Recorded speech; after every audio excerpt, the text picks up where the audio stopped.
Sally up, and bring Sally down. Last done Scott got a tail that's brown. Bring Sally up, and bring Sally down. Last done Scott got a tail that's brown. Bring Sally up, and bring Sally down. Last done Scott got a tail that's brown. Bring Sally up, and bring Sally down. Last done Scott got a tail that's brown. Bring Sally up, and bring Sally down. Last done Scott got a tail that's brown. Oh, Miss Lucy dead and gone, left me here to weep and moan. Guten Tag, everyone. Your boy Bly here with IronCross-Racing. Just cruising. The other thing you notice is like, I don't know, it's like 9:30, 10 o'clock out right now, and there ain't nobody out here. And the funny thing is that a lot of motorcycles take this road. This is the main, road to go up to Fredericksburg for anybody really, but bikes especially. I'm not seeing anybody out. Guess everybody's been hitting the bottle a little bit too much last night. I like it. I like it a lot. So I was showing some videos that I made, like I said, because I really haven't started publishing my vlogs yet. Still got a few things I gotta fine tune before I start putting them out there.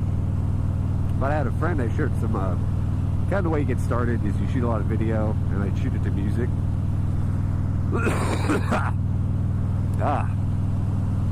Ooh, that lung cookie had nuts. Anyways, I was sharing the video with a friend, and they said that it was really neat because it kind of immersed them, made them feel like they were actually on the bike riding, experiencing things as they actually occurred.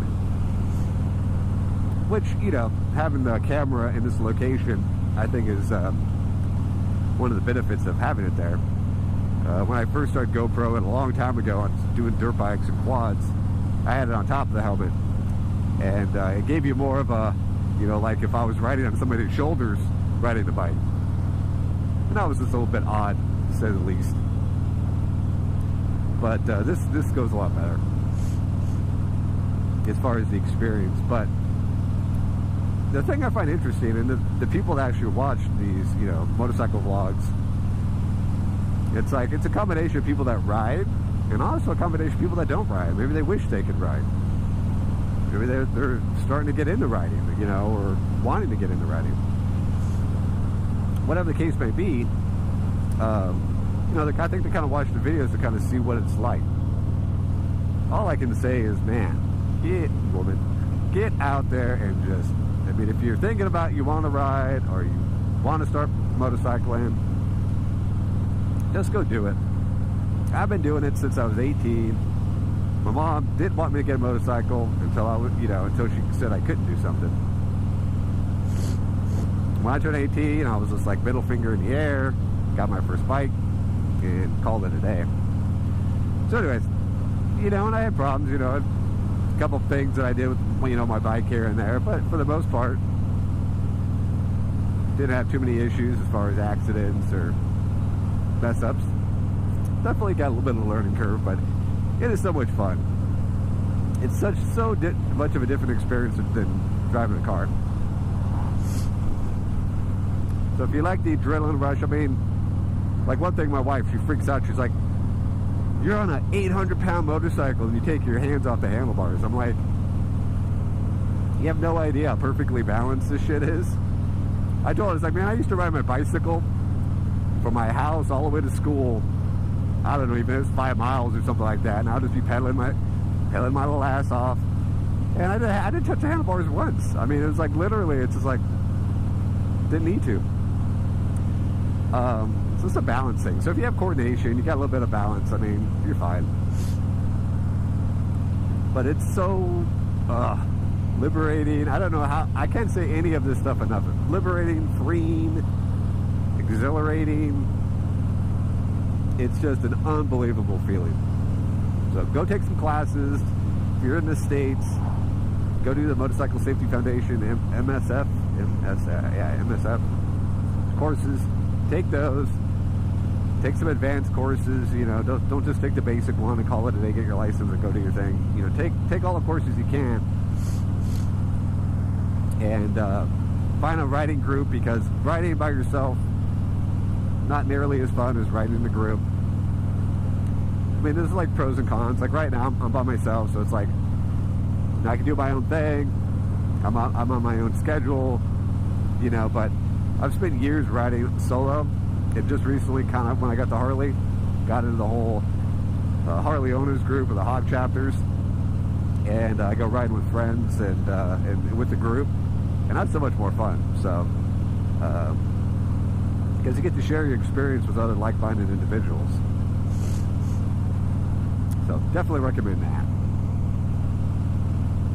But just get out there, man. Go get your license, get a bike, go have some fun. I mean, if you're watching this and you enjoy kind of like what you see,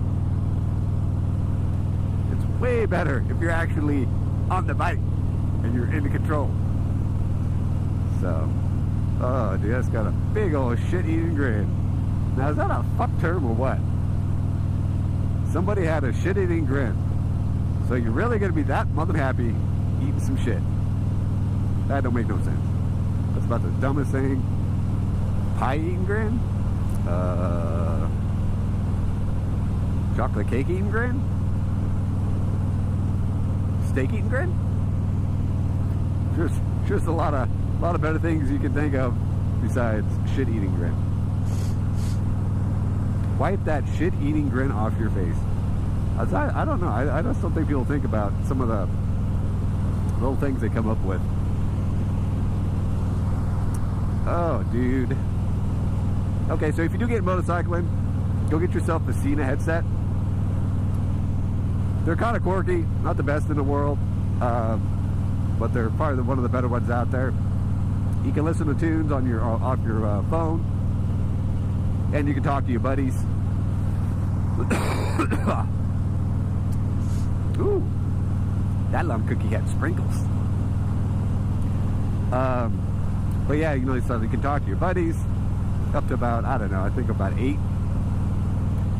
It makes it fun because when you're riding your bike and you got all your friends, not being able to communicate kind of sucks, you know, like, oh, hey, I'm going to get off, or my ass is hurting, or I got to take a piss, or I want to chug a beer, you know, whatever. You know, don't do that, but maybe I already did.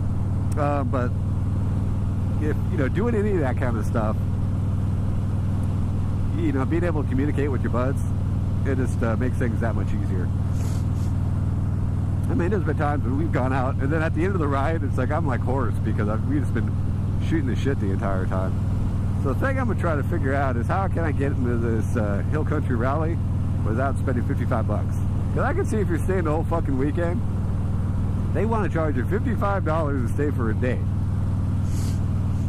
I'm like, no. How much for the 30-minute just like ride my bike through and check everything out fucking cost? Oh, first bike in a long time. And they give me some apes. Big old bars like that. Bad, bad, bad. Blah. Yeah, I'm gonna get like 12-inch. It's a little bit higher. 16-inch. No, it's 18, 16, 14. All I can say is I do like cruise control. It's the first motorcycle I've had that's ever had cruise control. Thought it was kind of funny. Any of that kind of stuff on a motorcycle, I don't know. Maybe I'm more of a purist, but it's pretty nice.